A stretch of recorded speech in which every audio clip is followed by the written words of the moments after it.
ከአገባሁኝ በኋላ ቶሎ እንደማንኛውም ሰው መውለድ ፈልጋለሁ። እግዚአብሔር ብሎ ደግሞ ልጅ እንደሚኖረኝ ማለት ተራጣ እና ያው ከተጋቡ በኋላ ይሄ ደግሞ የህይወት መስመር ነውና ግዴታ ወደ ልጅ ደግሞ የምንመጣ ነው የሚሆነው።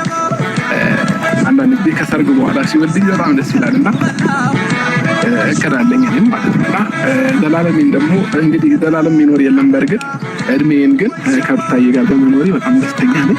እና ውዷ ባለቤቴ ደግሞ አምሮባት ተውባ ከምላችሁ በላይ በቃ ውብ ሆና ስላየኋት በጣም ደስ ብሎኛል። እና ፊት ለፊቴ ላይ ቆማ ማለት ነው ላውራ አላውራ እያለች ትገኛለች። እና እንኳን ደህና መጣሽ የኔ ውብ ባለቤት አታምራ?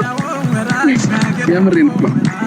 ዛሬ ልዩ ቀን ነው ለእኔም ለሷም እና ደስ ብሎኛል። እንኳን ብዬሽ ሆንሽ እንኳን ማገባሽ እና እኔ ብዙ ሰው ላይ ቪዲዮ አይቻለሁ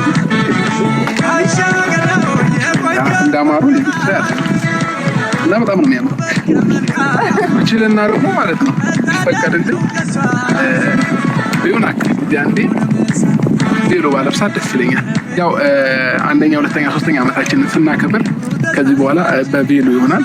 ለምን በጣም ስለሚያምርባት ማለት ነው። ቢፈቀድ ደግሞ ቀን በቀንም ባለብሳት ችግር የለም። እና ይሄን ማለት ነው። እሺ ልስቲ ወደፊት አብረሽኝ የምትኖሪ